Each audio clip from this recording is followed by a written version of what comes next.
Imagine sitting in a house worth $500,000, but you can't buy groceries because you lost your job and the bank won't lend you a dime. That isn't just a nightmare, it's what economists call a liquidity trap. Today, we explain why cash is king and why locking wealth into home equity can limit your flexibility. If you're ready to stop following outdated advice and start optimizing your wealth strategies, hit that subscribe button and turn on notifications. Let's break down the liquidity challenge. Section 1. The American fantasy versus the reality.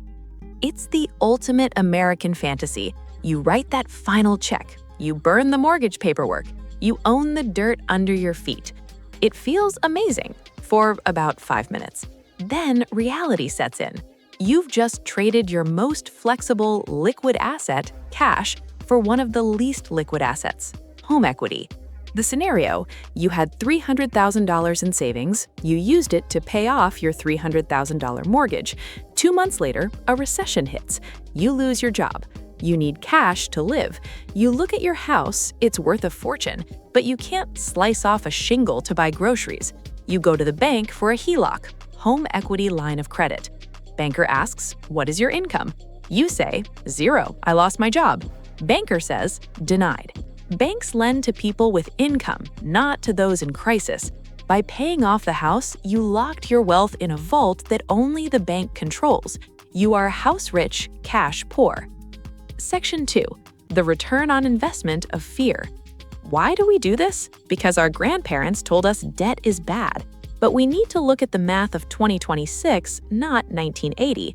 When you pay extra on a mortgage with a 6 to 7% interest rate, average in 2026, you're effectively earning a 6 to 7% return on your money. That is your ROI. The comparison? Option A, pay off debt, you save 6 to 7% interest. That's a guaranteed but modest return.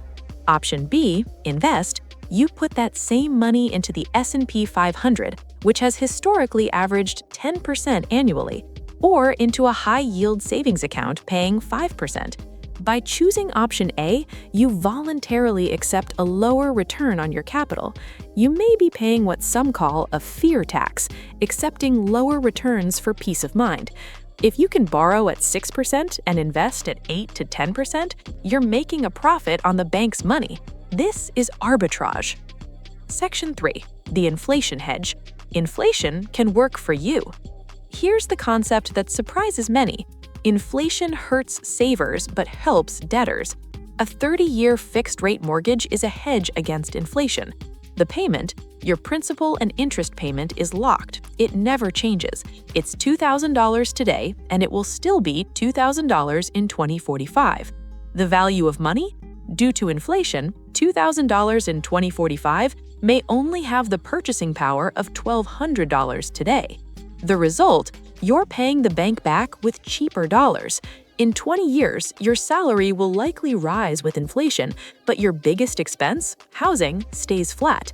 By paying off the mortgage early, you lose this advantage. You're giving the bank valuable dollars today instead of cheaper dollars tomorrow. If this logic is making you rethink your mortgage strategy, hit that like button. It helps us reach more people who are locking their wealth into drywall. Section 4. The opportunity cost, the million-dollar mistake. Let's run a simulation. 2 people, Mark and Sarah, both have a $400,000 mortgage at 6%. Both have an extra $2,000 a month. Mark, he hates debt. He sends that extra $2,000 to the bank.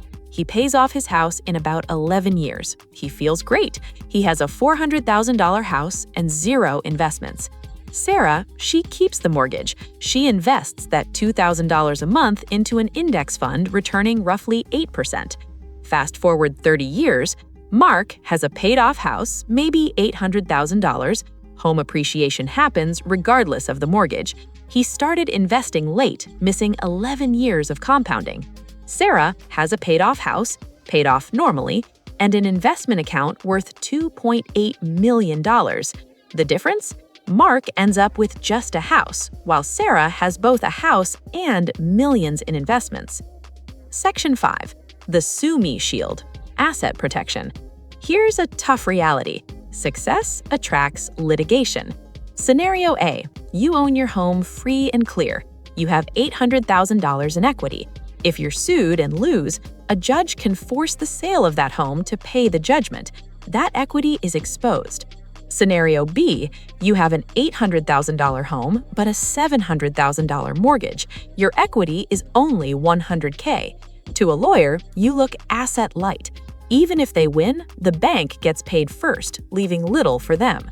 A mortgage can act as a form of asset protection. It makes you a less attractive target, while your real wealth sits protected in brokerage accounts or trusts. Section 6. The synthetic payoff. Have your cake and eat it. You might be thinking, but what if I lose my job? I still have a payment. You can have the security of a paid-off house without actually paying it off. It's called the synthetic payoff. Instead of sending the money to the bank, send it to a brokerage account. When that balance equals your mortgage balance, say $300,000, you're technically debt-free.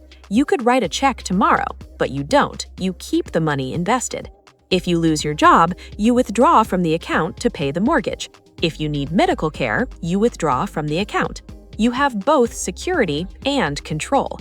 Giving the money to the bank gives them control. Keeping it gives you control. Section 7. When should you pay it off? Is there ever a time to pay it off? Yes. High rates, if your mortgage is 7 to 8% and the market is volatile, paying it off can be a guaranteed high return. Behavioral risk, if you know you're undisciplined, if you'd blow the money on luxuries, then paying the mortgage acts as a forced savings account. Retirement, maybe. Some want zero cash flow obligations in retirement. That's valid, but the synthetic payoff strategy often works better mathematically. A paid-off house is a trophy. A liquid investment portfolio is an army. Liquidity is safety. Cash pays bills. Equity does not. Inflation is a tool. Use it to erode debt. Arbitrage builds wealth. Earn more than you pay. Control is king. Keep control of your capital. Don't let an emotional attachment to being debt-free rob you of a stronger retirement. Run the numbers. Trust the math. I'm curious to hear from you. Does the idea of keeping a mortgage into retirement scare you, or do you see the logic? What is your current mortgage rate? If it's under 4%, are you keeping it forever? Drop your answers in the comments and subscribe for more educational content on personal finance. Thanks for watching.